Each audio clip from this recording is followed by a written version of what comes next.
um, basically, how can we multiply vectors together? And we do that using the dot product rule, right? So we have to multiply the first component of the vector, the horizontal component, and then the vertical component, and then add those two together. And we get a scalar number when we multiply two vectors together.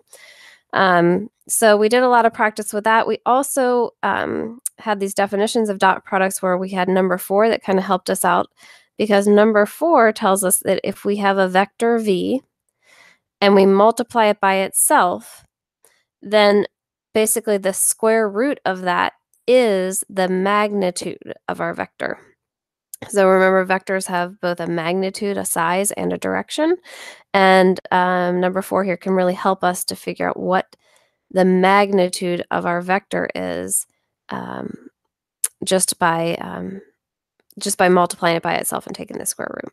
So we did some work with that. And then my notes were lacking. So we talked about the angle between two vectors.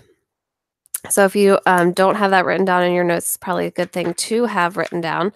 So trying to find the page here for you. Angle between two vectors is on page 439, and that basically tells us that the cosine of theta, the angle between two vectors, is equal to, I'm going to have to write this on here, the two vectors multiplied together divided by the magnitude of the two vectors multiplied together. So that one we'll kind of have to pick back up on because we kind of built upon that. So let me put this up here, and maybe I think we were about I think we're around here. So let's pull this over here. So I left off a little bit of the notes for here. And I think we kind of started talking about that on Monday. So if you have two vectors, right, vector v and vector u, and they meet at some point down here, okay, the angle between those two, theta, right, maybe drawing with my finger. Okay, so the cosine of theta equals u times v, so the vectors times multiplied the dot product, basically the two vectors, divided by the magnitude of u times the magnitude of v. Okay, it's a little bit messy, but you get the idea. So this is how we can find the angle between two vectors. And we did, I think, a decent amount of problems with those, and everybody felt like, okay, we got that. Okay, so then the last thing that we talked on the way out of class is what about special angles? So what if our angle between our two vectors, that's not good. We have one vector and another vector. There we go. What if our angle between our two vectors, our theta, is actually 90 degrees? What if it's a right, makes a right angle where they intersect each other? And so then we kind of thought about that a little bit. For those of you who have your unit circle, if you look at the cosine of 90 degrees, or pi over 2, the cosine of 90 degrees is 0. All right, so if we have two vectors that are right, or that meet at a right angle, then we know that the cosine of 90 degrees is 0. And then it follows that since this definition of vectors is still true, in order to get a result of 0, if u times v, the dot product of u times v, equals 0, then we know that the angle is a right angle, right? We know it's 90 degrees, or we know that it's perpendicular, or we know that it is orthogonal. So those are all three words that mean the same thing. Perpendicular, no, I mean, they have slightly different meanings, but orthogonal and perpendicular mean essentially the same thing, meet at a right angle.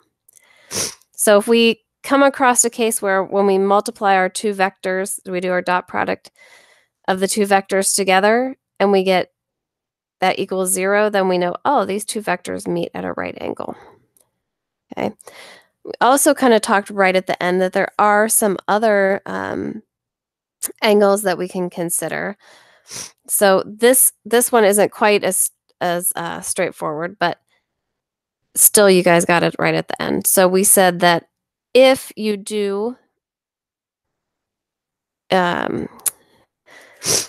your angle between two vectors formula, if you evaluate this side, okay, and your end result, your u dot v over the direction of u times the direction of v, if the cosine of theta, and then whatever you do over here with your u times v,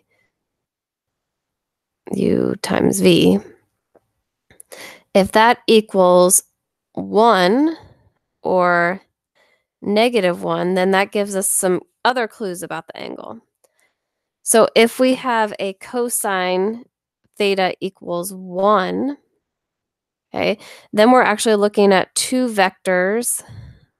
So if we have a cosine theta equals 1, we're looking at two vectors that actually are exactly the same. I'm going to draw them on top of each other, but they should be exactly on top of each other, right? The two vectors should be going in exactly the same direction because that's where our cosine of theta equals 1. If we end up with a cosine of theta that equals -1, then on our unit circle, that's over where pi is. So that would look like a situation where we have one vector is going horizontally to the right, and another vector is going to the left. And they could be in a different position, but they're basically opposite each other, right? 180 degrees apart. And then if you have, excuse me, if you end up with numbers in between that, so in your book on page 440, it kind of outlines this really nicely, but it kind of makes sense, right? So if you, I kind of need a new paper here.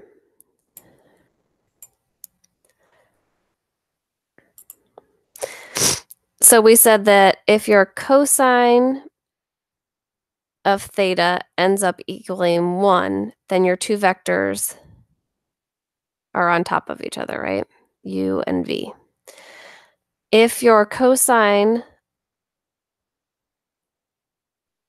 of theta equals 0, then you end up with perpendicular vectors, right? If your cosine of theta equals -1, then you have vectors in opposite direction. So then it would follow, and I think it kind of makes sense, that in the in-between here, okay, if your cosine of theta, okay, is greater than 0, but it's less than 1, right? So it's in between 0 and 1. It's some positive number. Then you're going to end up with an acute, I can spell acute angle.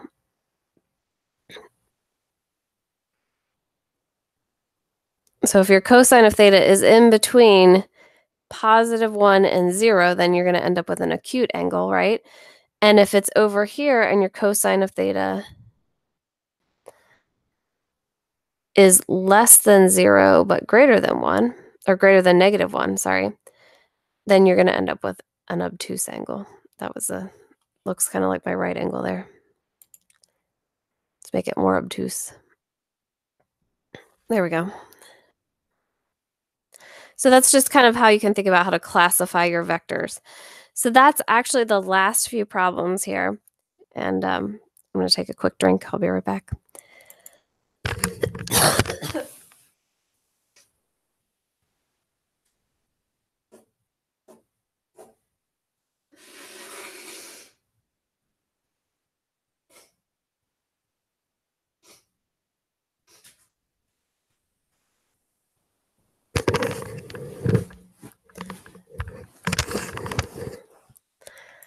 Aren't you glad that you are not in person with me and that you're on a call?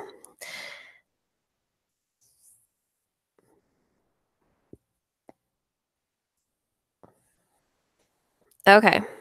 I'm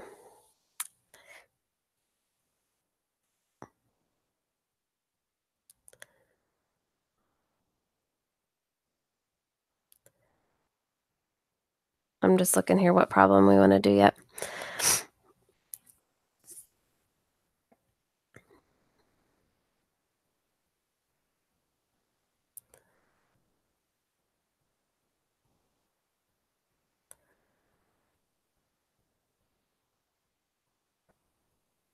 Let's do number 34.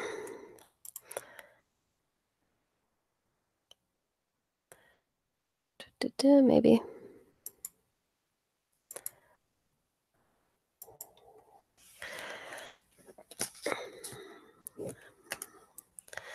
So number 34 says, determine whether v and u are vector u and vector v are orthogonal, parallel, or neither. Okay. So we have vector u is 1545, right? And vector v is -5. I think that's a positive 12. Yes, it's positive 12 on my sheet. Sorry, I have like a little dot there. Positive 12. Okay, so if we want to determine if they're orthogonal, parallel, or neither, we're going to do the same exact thing that we did in class on Monday. We're going to use the angle between two vectors, and we're going to use that to find what the angle is. And obviously if the angle is 90 degrees, then we know that they're orthogonal or perpendicular. If the angle turns out to be if the angle turns out to be 0 or 180, then they were going to be parallel to each other, and that means that the cosine of theta is going to equal 1 or -1. So we're going to use the same formula. It's not anything new, but we're going to kind of use it to evaluate what we have. So we want to figure out, we're basically trying to fill in this formula. Cosine theta, to find the theta, is u dot v over magnitude of u times the magnitude of v. So how I kind of do these problems is I break them down into each part. So first I do u times v, or u dot v, right? And so that's going to be 15 times -5 plus 45 times 12. All right, and when I do that, I end up with, I believe, 465.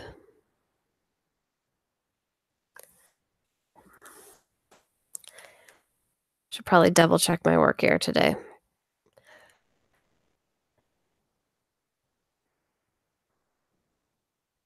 So 15 times -5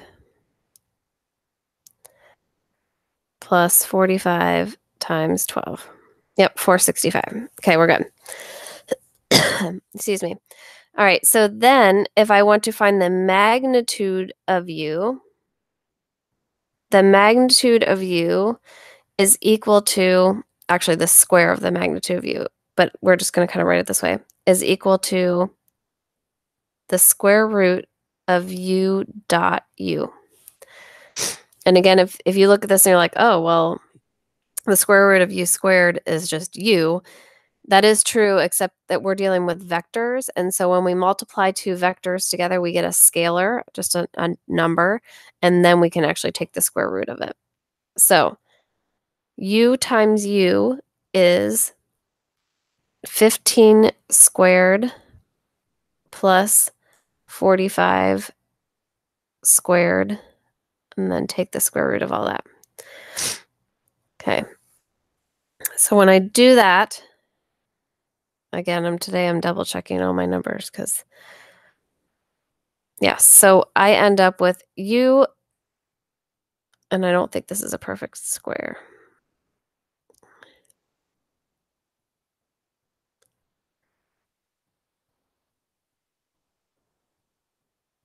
Okay, so I end up with a square root of 2,250. So this is kind of just a good review of all the different parts of 6/4, right? I do the same thing for v. So the magnitude of v is going to be -5 squared plus 12 squared square root, right? This one is one of our Pythagorean triples. So you end up with 13, right? It's a 5, 12, 13.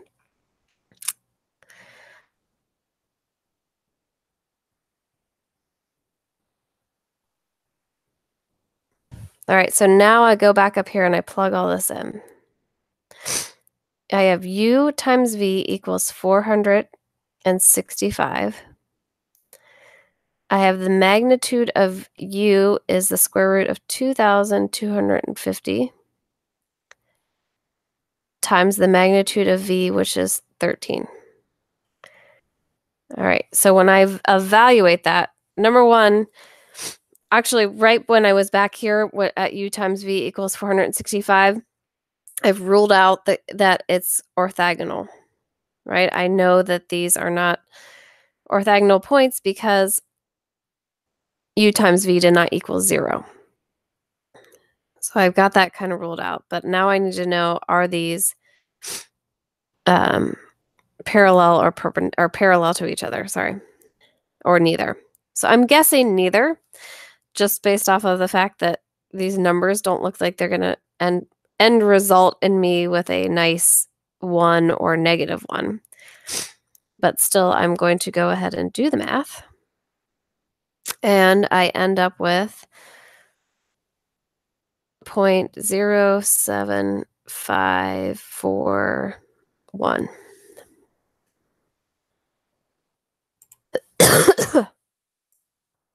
So I know now that since my cosine of theta equals 0.07541, that these are not perpendicular, they're not parallel to each other, they're neither. I also know that since my number is between 0 and +1, that this is going to be an acute angle. It's going to be acute. So if I take the arc cosine of that value,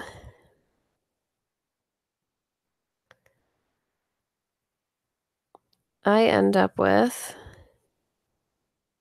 and I change my calculator to degrees, I end up with my theta is 41.1 degrees.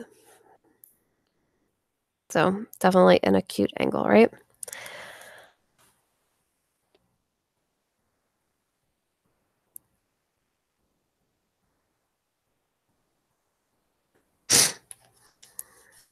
Okay.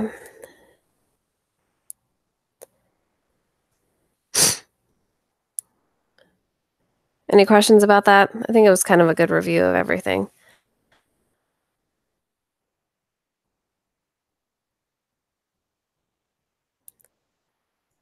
No, cool. I think we should do number 40 because it's kind of fun and different, stretches your brain a little bit. Yeah, looks lengthy, but not too hard. Exactly, Aiden. Just kind of learn new things. Let's try number 40 because it's kind of fun.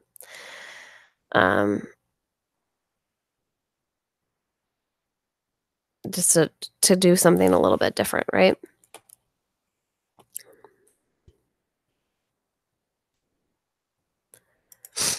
So number 40 says,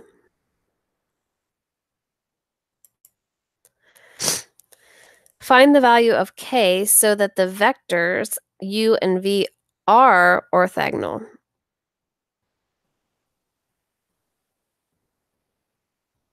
Okay, so we want to basically get to take a little shortcut here. They tell us that u vector u is 3i plus 2j. And vector v is 2i minus kj. So we're basically trying to find a value of k that makes these two vectors orthogonal to each other, so makes them perpendicular to each other. So we know that if two vectors are perpendicular to each other, then u dot v has to equal 0, right? Because the cosine of theta has to equal 0. The cosine of 90 degrees is 0. That's just not math, right? So we know that the numerator part has to be equal to 0. So what we're going to do is we're going to kind of use some algebra skills in with our dot product to figure out what value that k has. Okay, so the one choice that you have when you're doing this is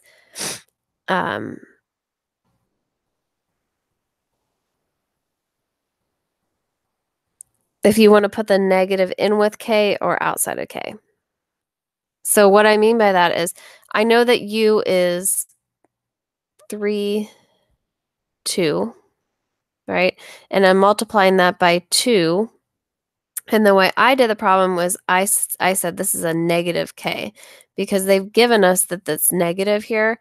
So I'm just looking for the value of k and not and kind of keeping whether it's positive or negative outside of it. I'm just already saying that I know it's a negative. So that's how I set up my problem.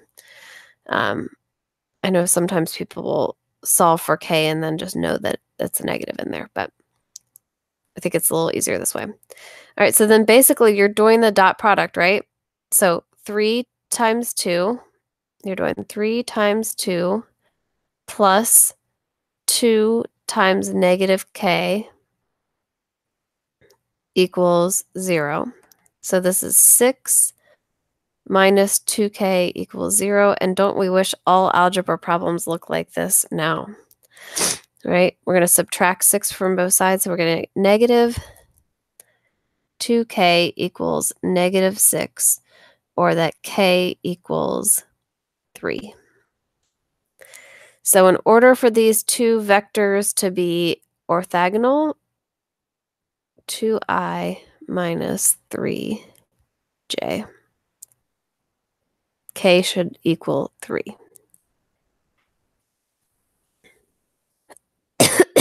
Excuse me. One thing that we can do that we have not been doing with any of these is that we can always put these on a graph and look at them graphically too, right? Probably would not hurt. All right, so u is 3i plus 2j. So here's vector u, right? And then we just said vector v is at 2i negative 3j. Right down there, right?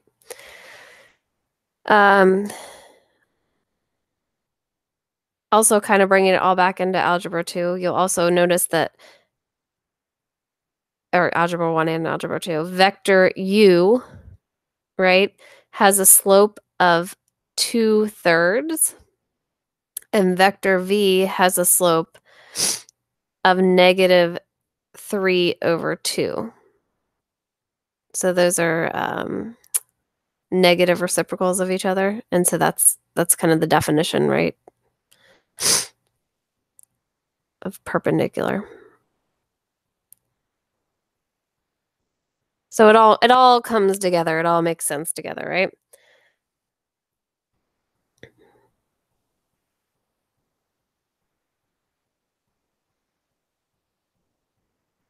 Oh, connected. So number 40 is actually pretty easy, 40 through 43. Just going to solve for that value and figure out where your vectors are at.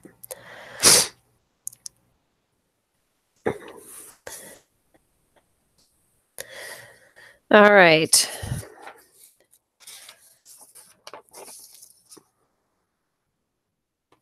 1 second.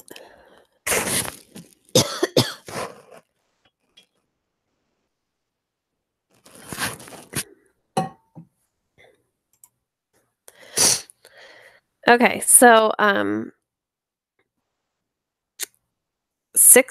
Are you guys ready to take on 6-5? Yay! I hear all the cheering through the chat. We'll do an intro to 6-5 today, and then we'll finish 6-5 on Monday. So just kind of give you a heads up where we are. I feel like this chapter went really quickly. So we will, like I said, we'll be wrapping up 6-5 on Monday. So that means your homework will be due 2 Mondays from now. And I'll also send out the chapter 6 test then. But like I said, it feels like we kind of just flew through this last chapter here. And again, this is kind of the end to trigonometry. Now that you guys are well versed in trigonometry, this is the last section of it.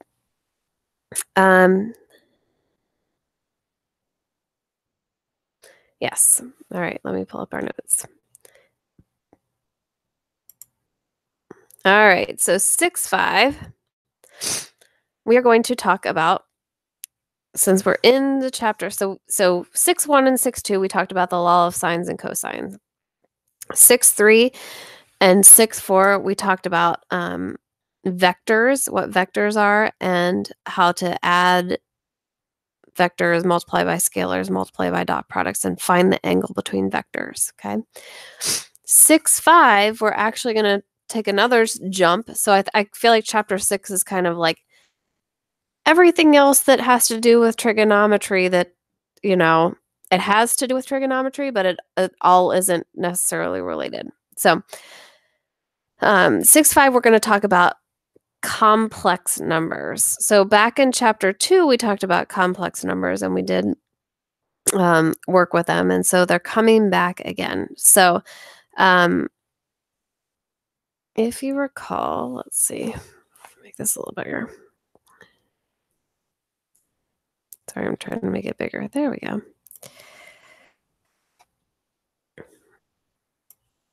And I don't actually remember if we talked about graphing complex numbers chapter 2. So you'll have to remind me. But we did a lot of work with complex numbers back in chapter 2, or some work with complex numbers back in chapter 2. And one of the things we talked about is that sometimes we have a real number component and an imaginary component to make our complex number. Well, not sometimes. That's how we kind of make up our complex number, right? So a complex number, we have typically a real part of it. So we call that A. And then we have the imaginary part, which is B times I. Okay, so this is our real. And this is our imaginary part. And we just make it up like dragons and princesses, right? Okay, so we don't think we would do a graph. All right, so one way to represent complex numbers is to put them on something that looks like a coordinate plane, but instead of having x and y components, we have a real axis and the imaginary axis. X. It sounds weird when I'm saying that. Axis. So we have the real axis, which represents, you can see right here, it's drawn much nicer, basically where your x values are. And the imaginary axis is where you would typically have your y's. So we can graph complex numbers.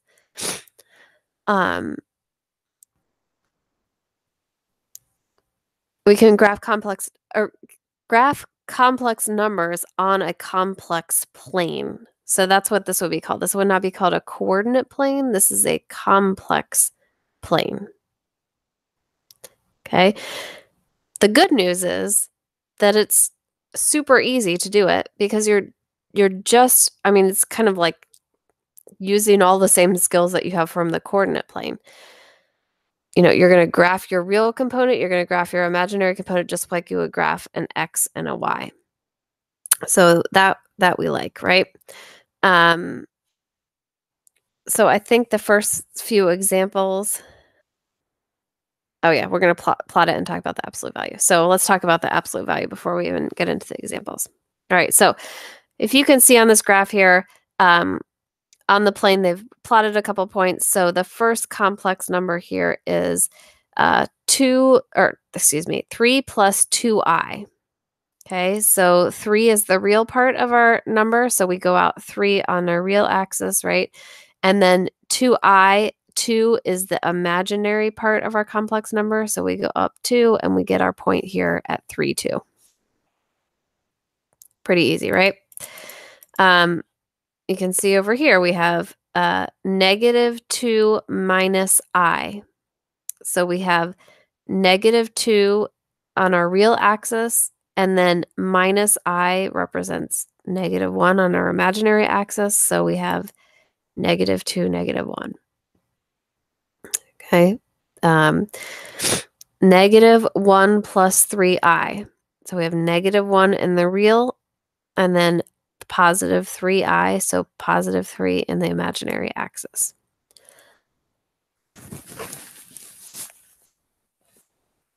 Pretty easy to graph, right? Okay.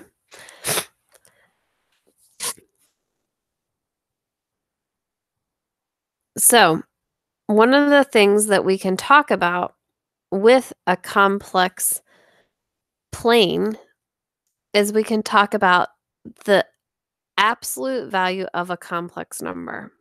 Okay, so the absolute value of the complex number is defined as the point from the origin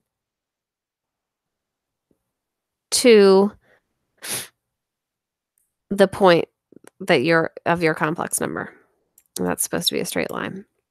All right, so here's the absolute value of a complex number. Okay, it's defined as this.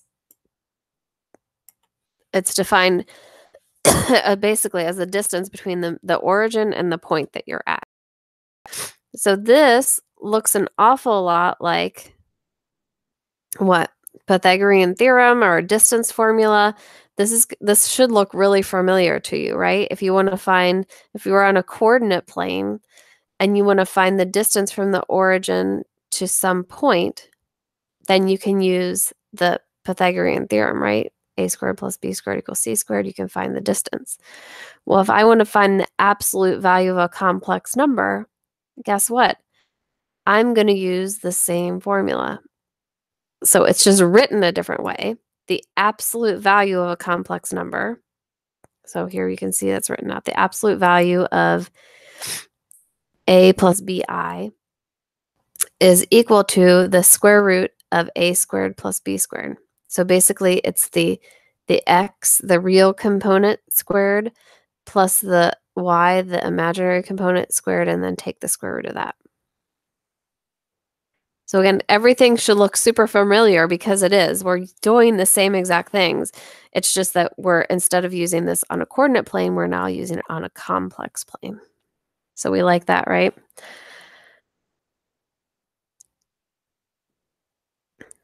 Who doesn't like it when it's nice and it translates, right? So then these first few examples, 1 through 8, are really pretty straightforward.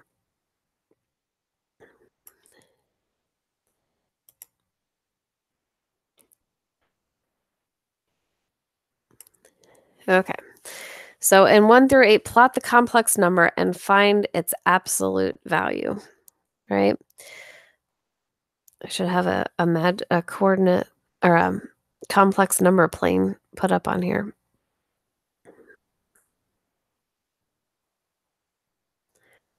All right.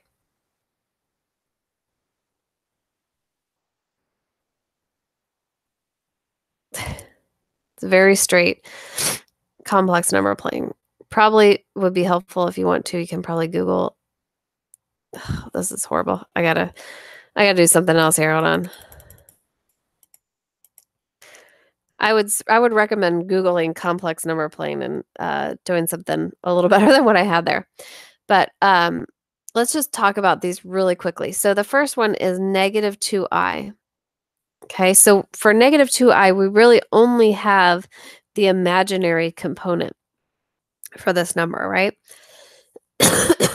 um, so when we graph it,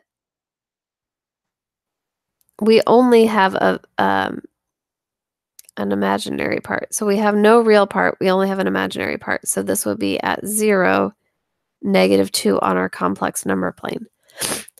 Okay, so that's how we would graph it, obviously. If we wanted to find the absolute value, so basically the distance from the origin to our point, we could use the formula, the absolute value formula, right? Or we can just look at our graph and say, oh, well, the absolute value from the origin to my point is 2. All right, absolute value is 2. If you wanted to do it mathematically, you would, technically say the absolute value of negative 2i equals the square root of negative 2 squared. So that's how you end up with 2. So number 4 is going to look the same way. Let's look at number 6 because it's a little more interesting. Number 6, we have negative 5 minus 12i. Okay, negative 5 minus 12i. So if I plot this on my coordinate plane,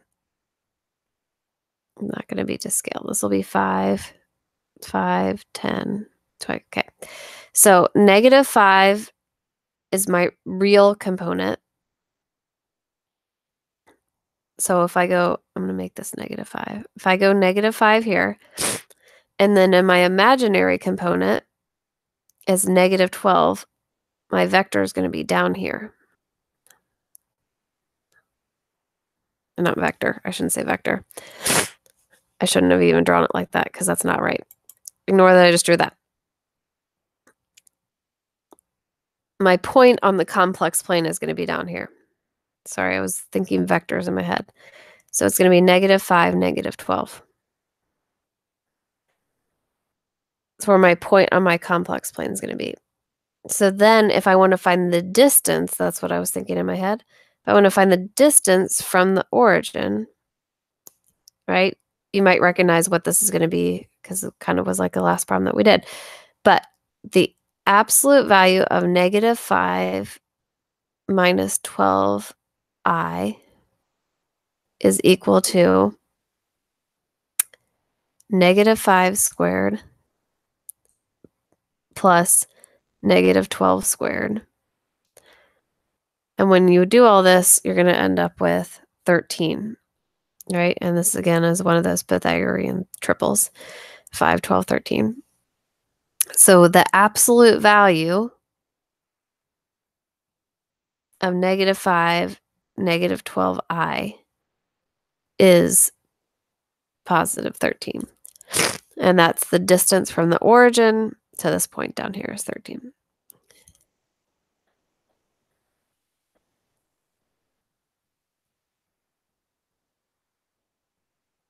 Pretty easy, right?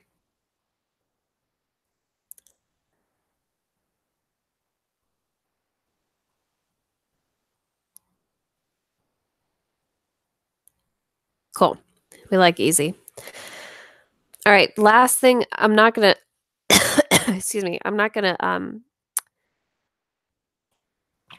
I think we'll stop there. So if you were doing homework and you want to know, go through number 8 or whatever it is on here. And on Monday, we'll go through this last part because I think I'm fading a little bit here, but I want to show you what this is, the trigonometric form of the complex number, and then I'll show you again on Monday. So it's always good to see things twice, right? If you see things more than once, can't hurt. So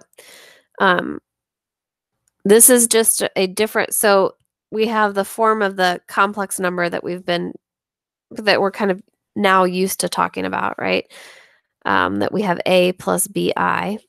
I'm trying to write on here and it's not working, so let me do this.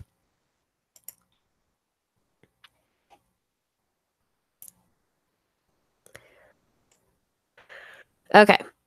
So this is just another way to write complex numbers, and it's in trigonometric form. So voila, that is why that complex numbers have made their way into the trigonometric catch-all chapter, right? Because we're going to learn to write complex numbers another way in their trigonometric form. Okay, so the trigonometric form of a complex number, z equals a plus b, is given by z equals r times the cosine of theta plus I times the sine of theta. Okay, and r, okay, r is equal to a squared plus b squared. And the tangent of theta equals b over a. Okay, so that's a lot of words, right? But it's kind of pulling everything that we have together, right? So we have, let's just take a really, really easy one, right? No, we're going to make it a perfect one. Okay, so let's say we have the complex number 3 plus 4i. We'll make it really easy on ourselves, right? 3 plus 4i. And this is, we've written a complex number like that. If we want to write this in trigonometric form, okay, we're going to take into account what the magnitude basically is of our complex number. So that's where this r value comes in. This is kind of like taking the magnitude of our vector, or the distance formula. So we know, because I set it up, that this is 5, right? Our r value is 5. So we know that we have 5, right? And then we, excuse me, we multiply it by the cosine of theta plus I sine of theta. Okay. And so when we know what theta is, we're basically saying that we're multiplying our hypotenuse by the cosine of theta, which represents, 3 over 5. And then our sine of theta, which represents 4 over 5. So we're kind of breaking it down, and we're writing it in a different form. So I don't actually know. I should probably know, what is the tangent of b over a. Let's see. The inverse tangent.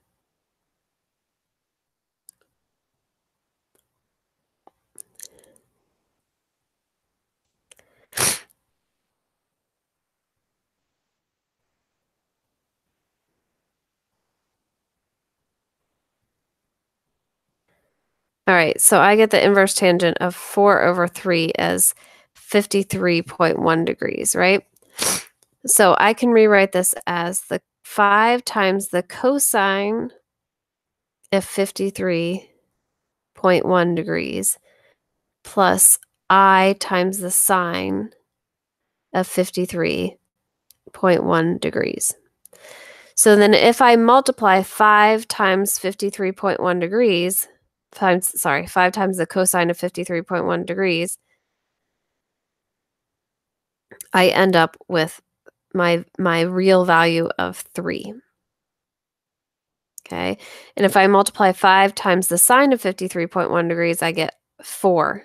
So I basically am just rewriting my original complex number, where is it, over here, in a trigonometric form.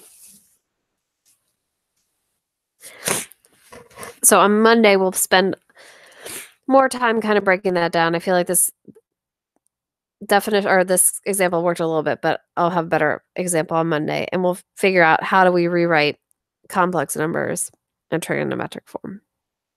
And then that'll be it. All right. So thank you guys for coming, and we'll talk on Monday. Thank you. I should be feeling better. I do feel much better today. So by Monday, all my sick germs should be gone. I won't expel any on you. Have a good day, guys. Thanks. Bye.